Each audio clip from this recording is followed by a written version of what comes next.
Sutra teratai yang menakjubkan. Bab 9. Peramalan bagi yang masih dalam tahap belajar dan yang telah melampaui tahap belajar.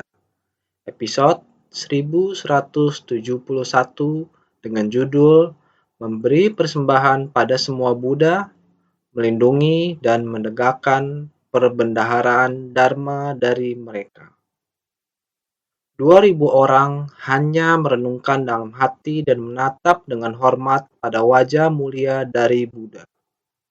Mereka memandang pada kejauhan, sama seperti kedua yang Arya, makanya dikatakan memiliki harapan yang sama. Berpikir agar dapat seperti mereka, bagaimana mungkin tidak mendambakan untuk memiliki bagian pula. Orang-orang yang berdiri di sana menunggu seraya memandang harap pada apa yang diperoleh orang-orang sebelumnya. Harus dengarkan dengan sungguh hati. Sebelumnya telah dibahas bab peramalan bagi yang masih dalam tahap belajar dan yang telah melampaui tahap belajar. Bab ini sepenuhnya tentang Buddha memberi peramalan kepada semua muridnya. Ada urutan dalam memberi peramalan. Tergantung kepada akar kapasitas, sebab, dan kondisi. Hal ini dikarenakan Buddha ingin semua orang dapat menghayati sifat hakiki Buddha. Semua orang memiliki sifat hakiki untuk mencapai kebuddhaan. Karena itu, keyakinan semua orang untuk mencapai kebuddhaan harus ditingkatkan. Namun, diperlukan persyaratan untuk mencapai kebuddhaan. Meskipun kita setiap orang memiliki sifat hakiki Buddha, kita setiap orang juga perlu membangkitkan niat serta perlu melatih diri dengan mempraktikkannya dalam tindakan nyata. Walaupun dengan sendirinya terlahir dengan sifat hakiki Buddha, namun kita harus tekun melatih diri, barulah dapat mencapai kebuddhaan. Walaupun setiap orang memiliki sifat hakiki Buddha, tetapi kita menutupinya dengan kegelapan batin dan pikiran delusi. Cahaya kebijaksanaan dari sifat hakiki Buddha telah tertutupi dan tidak dapat dikembangkan. Oleh sebab itu, kita para makhluk awam selalu tersesat di dalam kerisauan dan kesulitan. Jika kita dapat menembus kegelapan batin ini, setiap orang memiliki sifat hakiki Buddha. Dengan sendirinya kebijaksanaan akan muncul. Karena itu, untuk melenyapkan kegelapan batin ini, diperlukan ketekunan, harus giat, dimulai dari Sariputra, di bab perumpamaan, mendapatkan peramalan dari Buddha, terus-menerus mengatakan tentang sebab dan kondisi murid di kehidupan lampau. Proses pelatihan mereka, sebab dan kondisi menjadi matang. Dengan sendirinya, Buddha akan memberi peramalan kepada mereka. Di awal bab 500, murid menerima peramalan, telah ada 500 orang, 1.200 orang yang menerima peramalan. Di awal namanya dipanggil satu persatu. Belakangan ada Ananda dan Rahula, yang juga dikenal semua orang, tidak hanya dikenal di alam manusia, 8 kelompok dewa dan naga juga mengenalnya. Karena kedua orang ini sangat spesial di antara para anggota Sangha. Satunya adalah sepupu Sang Buddha, bahkan sangat dekat di sisi Buddha sebagai pelayan. Jadi, kapan saja melihat Buddha, pasti ada Ananda di sampingnya. Dharma keluar dari mulut Buddha, mengalir ke dalam batin Ananda. Semua orang mengetahui hal ini. Ananda memiliki ingatan yang sangat kuat. Setiap kata yang masuk ke dalam batin Ananda pasti tidak akan dilupakannya. Ananda dikenal setiap orang. Hormati Buddha berarti juga menghormati Ananda. Rahula adalah putra Sang Buddha. Bahkan telah menerima pelatihan yang sangat ketat dari Buddha Sariputra dan Mautgalyayana. dengan sepenuh hati membimbingnya, sehingga praktik tersembunyi Rahula semua orang pun mengetahuinya. Meski tidak sering mengungkapkan namanya di depan orang lain atau menarik perhatian pada dirinya sendiri di depan orang lain, meskipun tidak demikian, tetapi semua orang tahu bahwa Rahula sangat pendiam dan terdidik dengan baik. Semua orang mengetahui praktik tersembunyi Rahula, biarpun tidak diungkap secara terbuka. Akan tetapi, semua orang tahu dia melakukan pemindahan diri dengan baik, sehingga setiap orang memahami ini. Hanya Buddha masih belum memanggil nama kedua orang ini untuk memberi peramalan, sehingga di persamuan ini terdapat lebih dari 2.000 orang. Batin dari 2.000 orang ini memiliki permohonan memberi peramalan masih belum berakhir, karena masih ada kedua orang ini. Buddha masih belum memanggil nama mereka. Jika Buddha memanggil nama kedua orang ini, juga bisa sebelum dan sesudah memberi peramalan. Mungkin saja kita semua akan mendapat bagian. Buddha adalah welas asih. Kita juga tahu bahwa setiap orang memiliki sifat Buddha. Sudah pasti akan mencapai kebudaan. Hanya saja ada urutan sebelum dan sesudah saja. Hanya berharap Buddha sendiri bisa menyampaikan bahwa kita juga bisa mencapai kebudaan. Demikian, kita akan mengambil keputusan untuk mempraktikkan dalam tindakan nyata. Sesuai ajaran dari kendaraan besar yang dibabarkan oleh Buddha, kita akan merasap ke dalam batin 2.000 orang ini.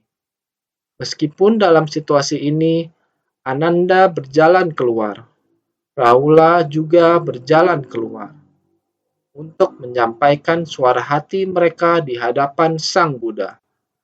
Apa yang mereka harapkan, Sang Buddha juga bisa memanggil namanya dan memberi peramalan. Bukan hanya kami dua orang saja, tetapi juga 2.000 orang yang di tempat, semua orang juga memiliki harapan yang demikian. Ini adalah Ananda dan Rahula, mengungkapkan suara hati mereka. Setelah kedua orang ini mengungkapkannya, 2.000 orang yang ada di tempat segera bangkit dan berdiri. Setelah merapikan pakaian mereka, dengan hormat memberi penghormatan di tempat mereka. Meskipun semua orang tidak membuka mulut, namun mereka diam-diam merenungkan dalam hati mereka. Demikian diam-diam berharap Sang Buddha, selain Ananda dan Rahula, kita juga mendapat bagian. Ini adalah harapan dalam batin mereka, sehingga mereka memandang pada kejauhan sama seperti kedua yang Arya. Hanya dikatakan memiliki harapan yang sama. Ini adalah naskah sutra sebelumnya. Semua juga sesuai dengan harapan mereka. Ananda sendiri demikian berkata, berharap Buddha memberi peramalan. Harapan dari 2.000 orang yang di tempat juga demikian. Sehingga 2.000 orang ini memiliki harapan demikian. Sama seperti kedua yang Arya adalah sama dengan Ananda dan Rahula. Ini disebut melihat orang luhur, berpikir agar dapat seperti mereka. Melihat yang Arya sebelumnya, satu persatu telah menerima peramalan dari Sang Buddha. Setelahnya, masih ada Ananda dan Rahula. Mereka adalah orang-orang yang dikenal semua orang. Oleh karena itu, melihat orang-orang luhur ini, satu persatu mendapatkan pujian dari Sang Buddha, dan satu persatu juga menerima peramalan. Semua orang sangat mengagumi. Jadi, melihat orang luhur, berpikir agar dapat seperti mereka, bagaimana mungkin tidak mendambakan untuk memiliki bagian pula? Bagaimana bisa semua orang sudah memperolehnya? Mengapa orang-orang ini, ke 2.000 orang ini, bagaimana tidak mengharapkan? tidak mengharapkan semoga kita juga dapat memperolehnya. Kita semua juga sangat mengharapkannya. Inilah mereka semua berkumpul mengelilingi tempat itu. Orang-orang yang berdiri di sana menunggu seraya memandang harap pada apa yang diperoleh orang-orang sebelumnya.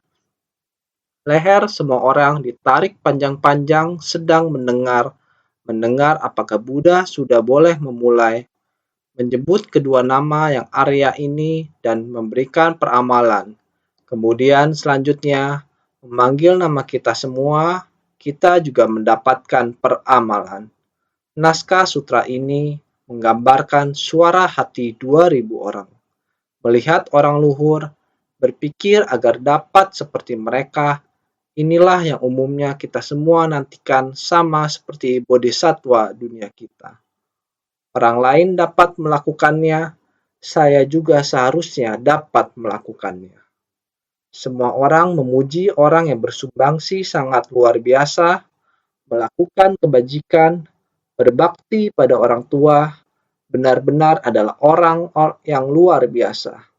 Terutama di tempat yang penuh dengan berbagai macam kesulitan, Anda dapat mengatasi begitu banyak kesulitan. Menyelesaikan pekerjaan dalam menolong orang, ini juga membuat orang sangat terharu. Semua orang sedang memuji orang-orang yang telah berhasil melakukannya. Sebenarnya, saya juga sangat berharap saya dapat sama seperti dia. Saya juga dapat melakukannya. Menjadi salah satu teladan yang dikagumi orang, saya juga berharap saya juga dapat seperti itu. Bukannya tidak bisa dilakukan, kesulitan yang berat bukannya tidak bisa diatasi. Ada cara untuk mengatasinya. Cerita 20 tahun yang lalu, 20 tahun lalu, itu pada tahun 1996. Pada tanggal 27 April, sekelompok insan suci, ada 13 relawan dari Taiwan menuju Qinghai. Qinghai adalah wilayah pegunungan. Ketinggian gunung tersebut melebihi 5.000 mdpl. Udara di daerah sana sangat tipis. Kita yang tinggal di daratan rendah pergi ke pegunungan yang tinggi di mana udaranya sangat tipis. Ada yang menderita gejala ketinggian, kesulitan bernapas, bisa mengalami asma, tekanan darah tinggi, dan kepala bisa sakit. Banyak gejala yang dapat bermunculan. Namun, demi untuk menyelamatkan orang, karena di Qinghai pada tahun 1995 pada bulan November mengalami bencana badai salju. Bencana badai salju yang sangat parah, banyak orang meninggal karena kedinginan. Seluruh ternak, termasuk sapi, kambing, dan banyak hewan lainnya, juga sama. Mati membeku ditutupi salju. Tidak ada yang bisa dimakan. Salju yang berkepanjangan menutupi seluruh tanah untuk waktu yang lama. Bencana badai salju ketika itu benar-benar parah. Kita mendengar berita itu tidak tega, terutama waktu yang begitu panjang sejak bulan November tahun 1995 terus sampai tahun lalu tahun 1996 masih sama. Bencana salju terus memburuk, orang-orang sudah mati kelaparan, mati kedinginan, hewan ternak juga mati kedinginan. Melihat gambaran di televisi, seluruh tanah yang luas, sangat-sangat banyak ternak yang mati kedinginan. Penuh menutupi tanah, melihatnya sungguh tidak tega. Berharap apakah dapat pergi melihat-lihat. Jadi pada bulan Maret tahun 1996, bulan Maret, Wakil Presiden Wang membawa beberapa orang laki-laki untuk pergi meninjau. Gunung yang tinggi dan tidak mendatar, jalan yang sulit untuk dilalui, tempat yang sangat berbahaya. Transportasi sangat tidak memadai, tahu bahwa sangat sulit untuk ke tempat itu, mereka masih juga sangat berusaha keras, sangat menderita, ada yang sakit kepala, ada yang dan lain-lain. Tiba-tiba di tempat itu yang terlihat semua adalah salju. Melihat tempat itu, kemiskinan orang-orang, kelaparan, sangat-sangat banyak penderitaan yang tidak dapat digambarkan.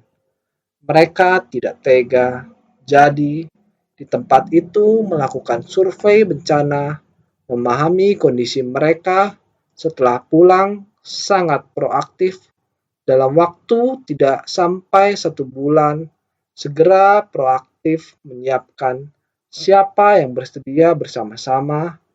Orang-orang dalam satu tim besar pergi bersama-sama. Ada para sifu dari gereja, juga ada beberapa bodhisatwa.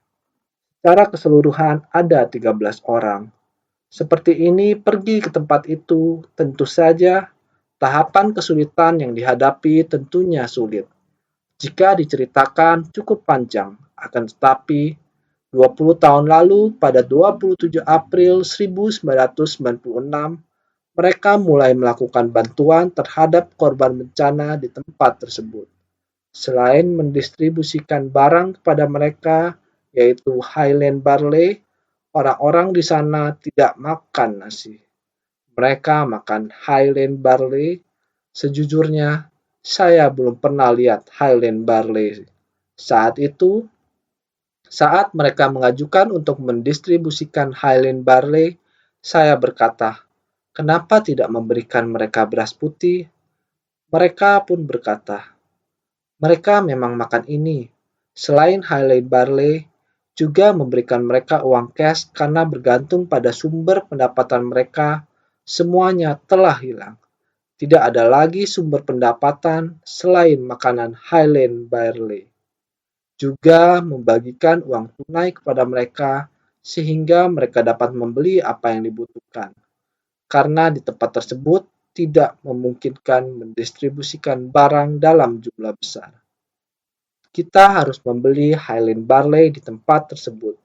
Juga menggunakan uang tunai untuk bantuan bencana.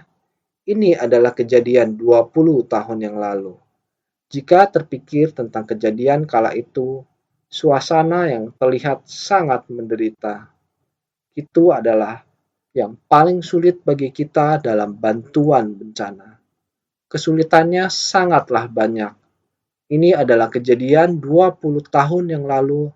13 orang pergi ke 2 kabupaten dan 4 desa.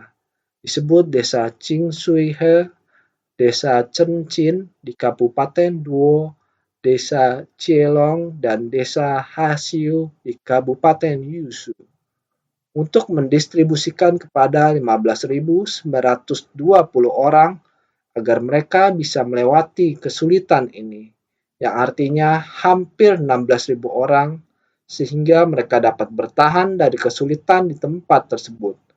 2 kabupaten dan 4 desa demikian dapat mengatasi kesulitan. Sesungguhnya ketika orang-orang ini kembali, itu seperti kembalinya pahlawan dari memenangkan pertempuran. Berapa banyak orang yang memuji mereka 20 tahun yang lalu, hari ini, di tempat seperti itu, pekerjaan yang sangat sulit telah diselesaikan. Sehingga hampir 16.000 orang bisa melewati kesulitan hidup mereka. Benar-benar menyentuh. Sekarang, setelah kejadian itu, Qinghai tahun 2016 sekarang sudah memiliki sebutir benih. Telah muncul insan seci generasi pertama, Tuan Chi Haiming pada tahun 2012 menonton Dai TV. Dia melihat tentang seci Taiwan dan secara seci. Dia telah menyaksikan, lalu dia membangkitkan tekad dan berikrar serta pergi ke Sichuan mendaftarkan diri untuk mengikuti pelatihan menjadi relawan.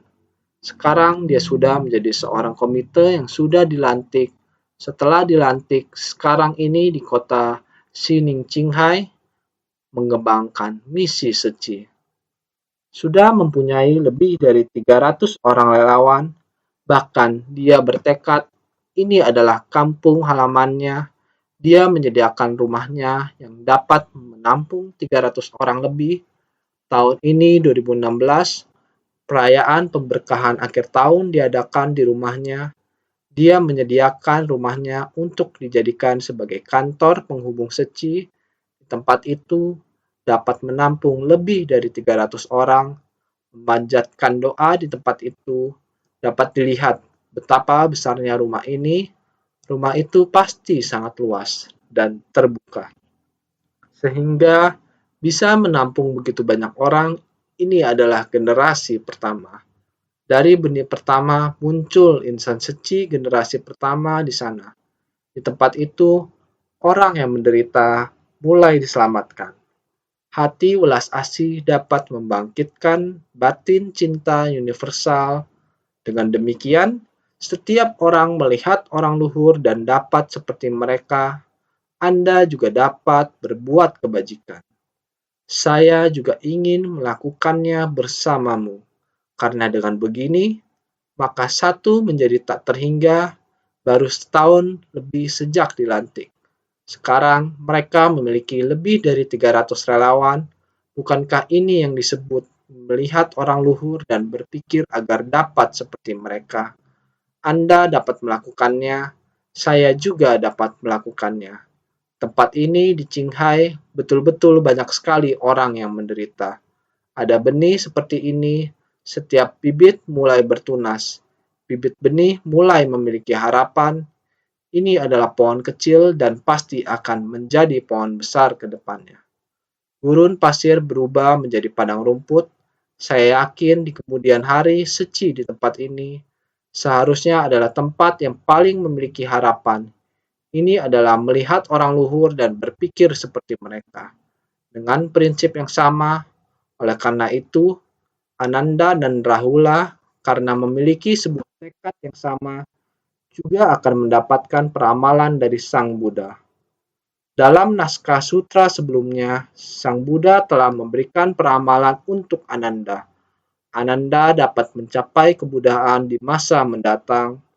Melihat naskah sutra sebelumnya, di masa depan Ananda akan menerima peramalan. Namanya disebut Sagara Dara Budi Fikiri Ditaraja Bitna. Sagara Dara Budi Fikri Ditaraja Bitna. Tata Gata Arhat Samyak Sambuddha Vidya Carana Sampana Sugata Lokavit Anutara Purusadamya Sarata Sasta Deva Manusyanam Buddha Bhagawan Sutra Teratai Bab 9 Peramalan bagi yang masih dalam tahap belajar dan yang telah melampaui tahap belajar. Ini disebut 10 gelar. Kemarin kita sudah membahas 10 gelar. Sasta Dewa Manusyanam Buddha. Buddha adalah yang tercerahkan. Bhagawa adalah orang yang dimuliakan oleh orang-orang di dunia. Adalah orang yang dihormati oleh dunia. Inilah yang diharapkan semua orang. Yang paling diharapkan dari pembinaan diri adalah saat mendapatkan peramalan dari Sang Buddha. Dari pengajaran Sang Buddha, dari kehidupan demi kehidupan, membina diri sesuai dengan apa yang Sang Buddha ajarkan, membina diri seperti demikian, maka suatu hari juga akan tercerahkan dan berpadu dengan alam semesta. Lautan pencerahan hakikat kebijaksanaan dapat tercerahkan. Inilah yang diharapkan semua orang. Naskah sutra berikut mengatakan, engkau akan memberikan persembahan pada 6,2 miliar Buddha, melindungi dan menegakkan perbendaharaan Dharma dari mereka. Setelah itu engkau akan mencapai Anuttara Samyak Sambodhi. Sutra Teratai Bab 9, peramalan bagi yang masih dalam tahap belajar dan yang telah melampaui tahap belajar. Di masa depan, Sagara Dara Budi Fikri Dita Raja Bitna ini akan menjadi Buddha di masa depan. Beliau akan menjadi Buddha di masa depan. Ananda yang saat ini akan menjadi Buddha di masa depan dan dilengkapi oleh 10 gelar. Tentu saja proses ini, proses yang akan dilalui, harus dilalui.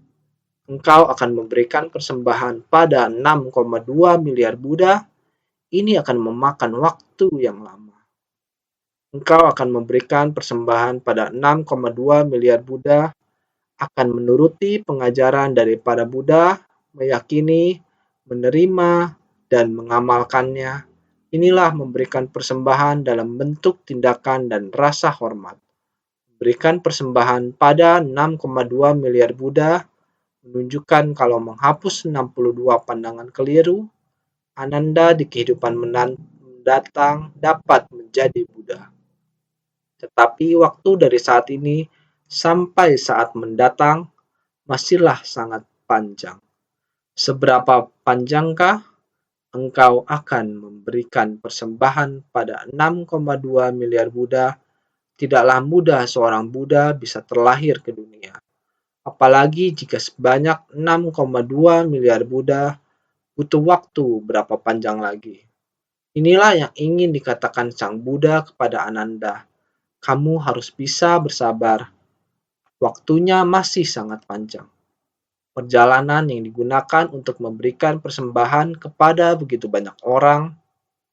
Hal ini menunjukkan Sang Buddha menginginkan Ananda akan menuruti pengajaran dari para Buddha, meyakini, menerima, dan mengamalkannya.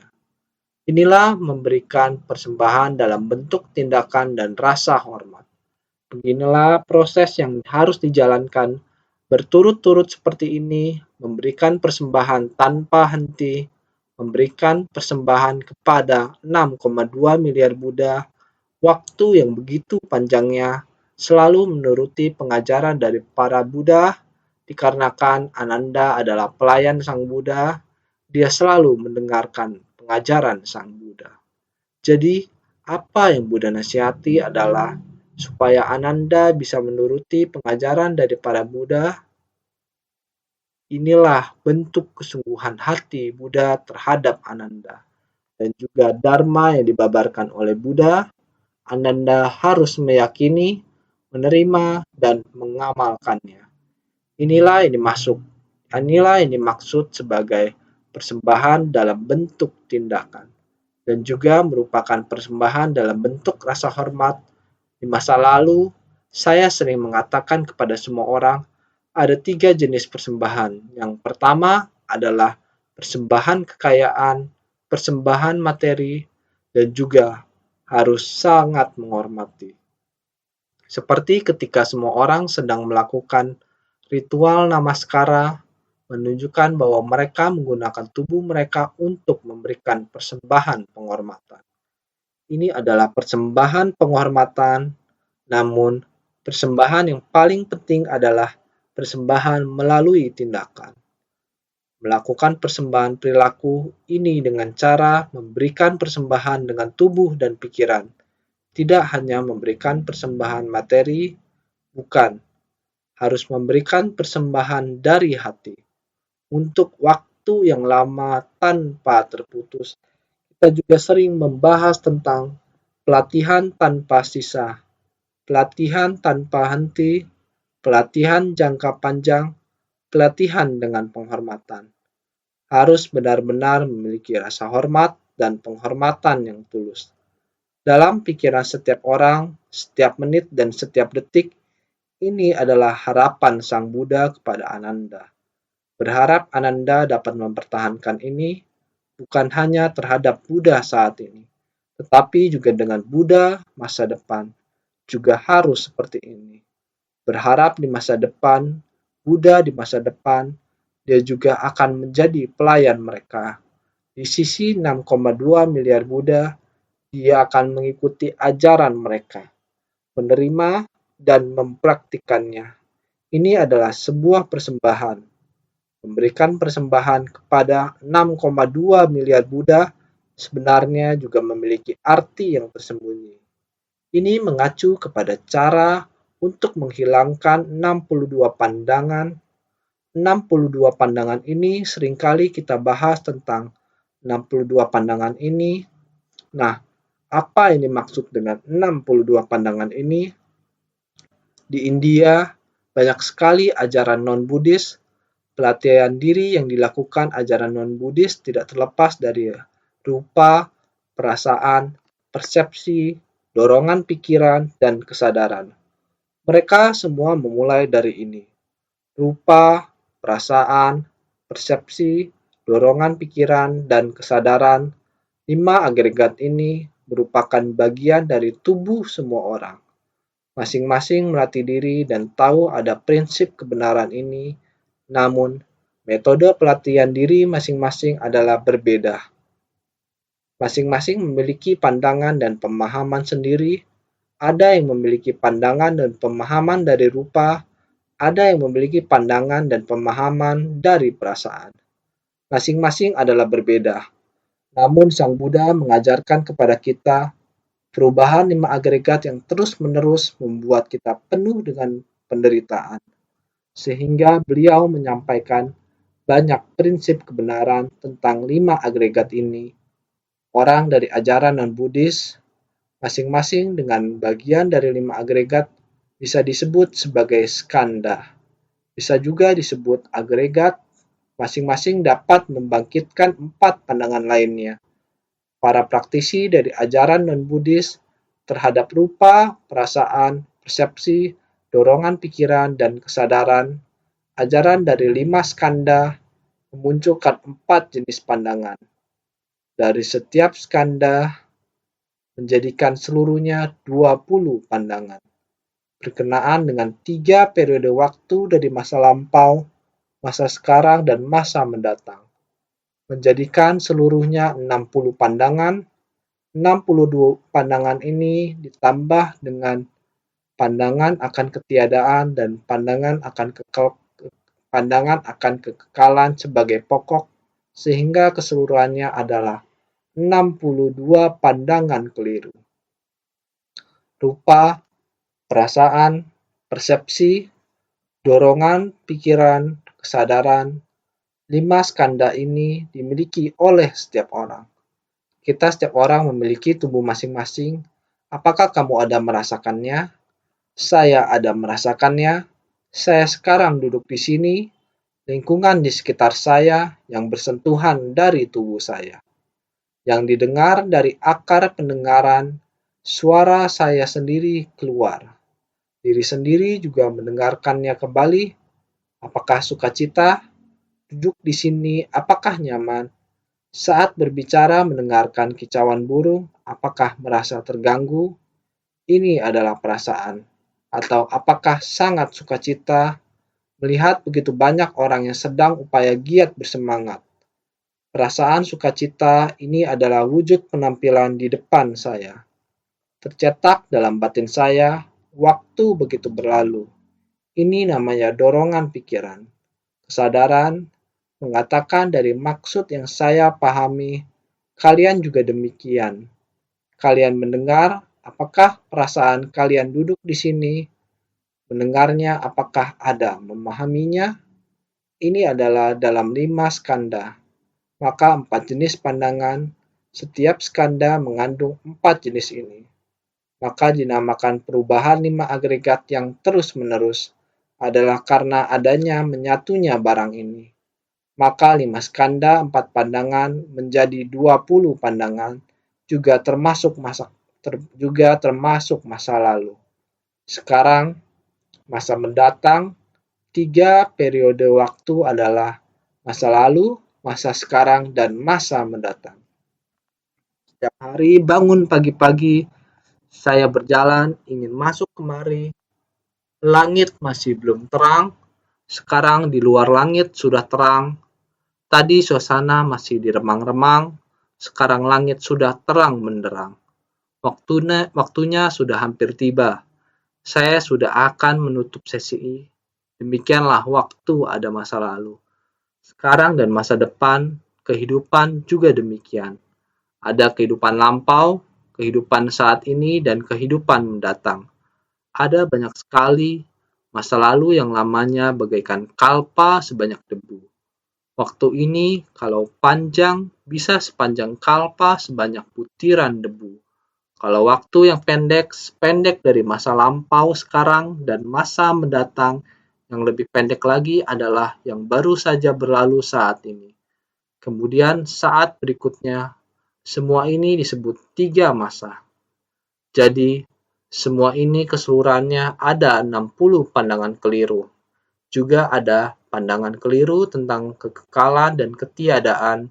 Semua ini digabungkan menjadi 62 pandangan, 60 pandangan keliru, ditambah pandangan keliru pada kekekalan dan ketiadaan, ditambahkan lagi menjadi sangat mendasar dan digabung menjadi 62 pandangan keliru. Semua orang harus jelas masa lampau, saat ini, dan masa mendatang. Ini sudah 60, kemudian pandangan keliru pada kekekalan dan ketiadaan. Ini adalah semacam kegelapan batin yang sangat mendasar. Digabungkan menjadi 62 pandangan, jadi ini adalah 6,2 miliar Buddha. Jelaslah bahwa 62 pandangan keliru mewakili kekotoran batin dan kerisauan yang jumlahnya sangat banyak. Bukan hanya 60, karena 5 skanda jika berpadu menyebabkan kita menciptakan jumlah tak terhitung. Kerisauan yang jumlahnya tak terhitung dan kekotoran batin, baik yang kasar maupun halus, ini tercakup dalam 62 pandangan keliru. Jadi angka 6,2 miliar juga mencakup makna ini. Untuk mencapai kebudaan, kita harus memutuskan kekotoran batin ini dan memutuskan segala delusi. Begitu banyaknya delusi, ada 6,2 miliar delusi, semuanya harus dihapuskan. Memutus satu delusi berarti lebih tersadarkan sedikit. Jadi akan ada 6,2 miliar yang tersadarkan. Buddha adalah yang tersadarkan. Kita harus benar-benar memutus kotoran batin agar batin kita bisa tersadarkan. Dengan memutus satu kekotoran batin, berarti kita memperoleh satu pencerahan, sehingga kita harus menaruh upaya. Ananda akan melindungi dan menegakkan perbendaharaan Dharma dari mereka. Pada kehadiran dari semua Buddha ini adalah akan mendukung, menerima, dan menegakkan semua perbendaharaan Dharma. Karena itu Ananda bisa memberikan persembahan kepada 6,2 miliar Buddha, melindungi dan menegakkan perbendaharaan Dharma dari mereka. Di hadapan semua Buddha, Ananda akan melindungi dan menegakkan perbendaharaan Dharma pada kehadiran dari semua Buddha ini. Dan juga para Buddha dan Bodhisattva menggunakan hati maha belas kasih untuk melindungi dan menegakkan Dharma benar dari Tata Gata. Para Bodhisattva, saat kita akan mencapai kebudaan, harus membangkitkan tekad luhur. Membangkitkan tekad luhur, yaitu harus melatih praktik Bodhisattva. Melatih praktik Bodhisattva harus dimulai dari hati maha belas kasih. Melindungi dan menegakkan perbendaharaan Dharma dari mereka pada kehadiran dari semua Buddha ini akan mendukung, menerima, dan menegakkan semua perbendaharaan Dharma. Para Buddha dan Bodhisattva menggunakan hati maha belas kasih untuk melindungi dan menegakkan Dharma benar dari Tata Gata. Buat segala setan mara dan ajaran non-Buddhis tidak mampu mengganggu dan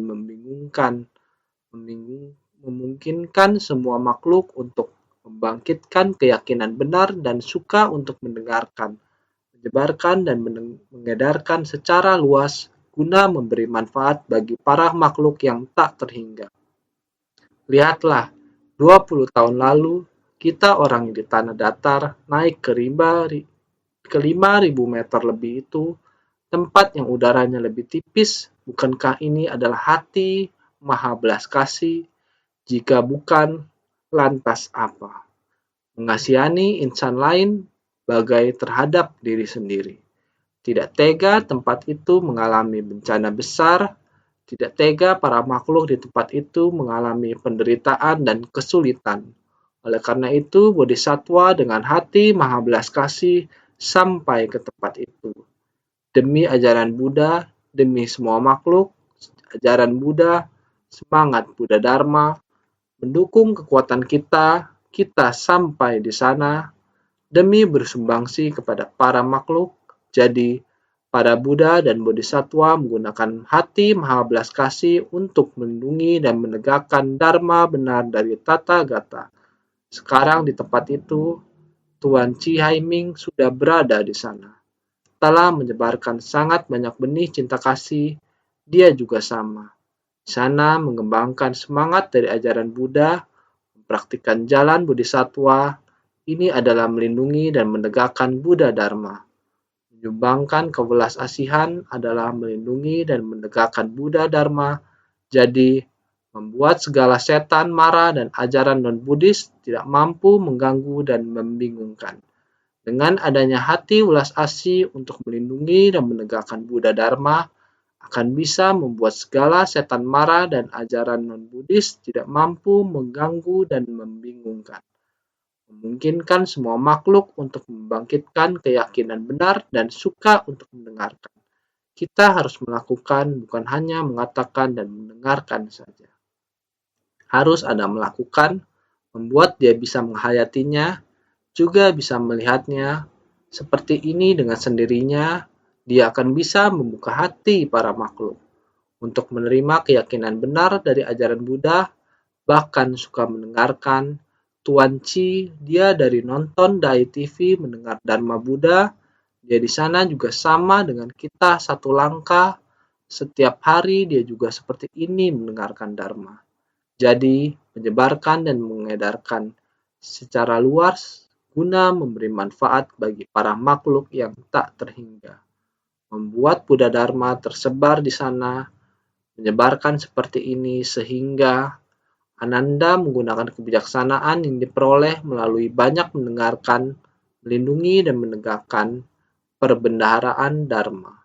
Dikarenakan jasa mendatangkan kebajikan sehingga kebijaksanaan sebagai buahnya menjulang tinggi layaknya Gunung Sumeru, tiada satu puncak pun mampu menandinginya.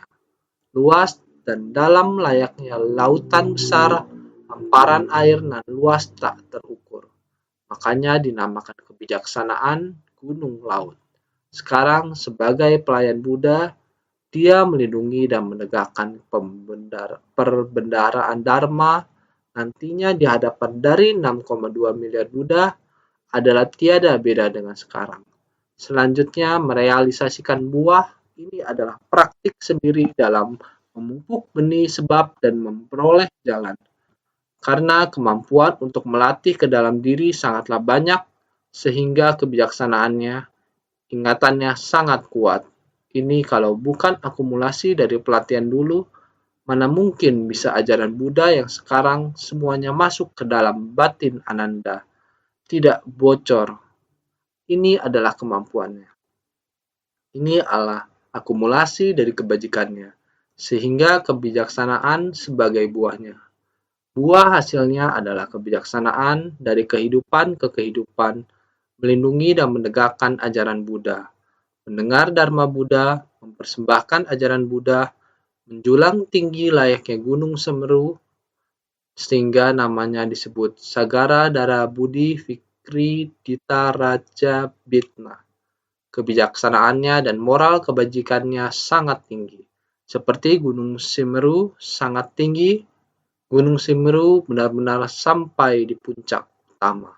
8.000 meter lebih, bukan hanya 5.000 lebih saja, sangatlah tinggi. Sehingga kebajikan dan kebijaksanaannya diumpamakan Gunung Semeru. Tiada satu puncak pun mampu menandinginya. Tiada gunung yang lebih tinggi dari Gunung Semeru lagi, sehingga luas dan dalam layaknya lautan besar. Jurang adalah dalam, sangat dalam, seperti lautan. Gunung Semeru sangat tinggi, Jurang yaitu lembah sungai yang sangat dalam seperti lautan luas. Hamparan air nan luas tak terukur, ada berapa dalam, ada berapa luas, makanya dinamakan kebijaksanaan gunung laut. Namanya kemudian adalah Sagara Dara Budi Fikri Dita Raja Bigna. Sehingga sekarang sebagai pelayan Buddha yaitu Ananda, Buddha masa mendatang adalah Sagara Dara Budi Fikri Dita Raja Bigna. Itu adalah nama Ananda mencapai kebudaan di masa mendatang. Dia melindungi dan menegakkan perbendaharaan Dharma dari 6,2 miliar Buddha. Pada tempat pencapaian pencerahan adalah tiada beda dengan sekarang. Masa mendatang adalah demikian. Masa mendatang pada tempat pencapaian pencerahan 6,2 miliar Buddha. Pada saat itu, praktisi itu yaitu Ananda yang sekarang juga sama dengan pelayan Buddha yang sekarang. Pada tempat pencapaian pencerahan 6,2 miliar Buddha, mendekati Buddha dengan sekarang tiada berbeda. Dua pencapaian masa mendatang, maka sekarang melatih diri sendiri dan mencapai pencerahan. Inilah dari tindakan praktik nyata, demikian melatih benih ini akan mendapatkan buah di masa depan, buah di masa mendatang. Setelah itu engkau akan mencapai Anuttara Samyak Sambodhi. Setelah menyempurnakan segala paramita, akan mencapai penerangan sempurna. Ini adalah Ananda. Di kemudian hari mendapatkan pencerahan sempurna tiada tara, melatih berbagai ajaran kendaraan besar, mencapai pencerahan sempurna. Inilah Ananda masa mendatang mencapai kebudaan. Begitu besarnya, tinggi seperti Gunung Simeru, dalam seperti lautan luas. Kebijaksanaan sempurna, mendapatkan pencerahan sempurna tiada tara, Sagara Dara Budi Fikri Dita Raja Bigna, sehingga kita melatih diri harus praktik nyata, bukan hanya mendengar saja, mesti melakukan apalagi pada keseharian. Sangat dekat, tidak perlu tunggu sampai kehidupan selanjutnya. Jarak dengan kita begitu dekat, 62 pandangan keliru, bila kita bisa jelas pada 5 agregat, pada keseharian kita, setiap tindakan dapat merasakannya. Apakah ada kerisauan yang terakumulasi masa lampau yang disampaikan masa sekarang? Masa mendatang ini berada pada pandangan kita tentang ketiadaan. Pandangan akan kekekalan disebut 62 pandangan keliru. Mohon semua orang senantiasa bersungguh hati.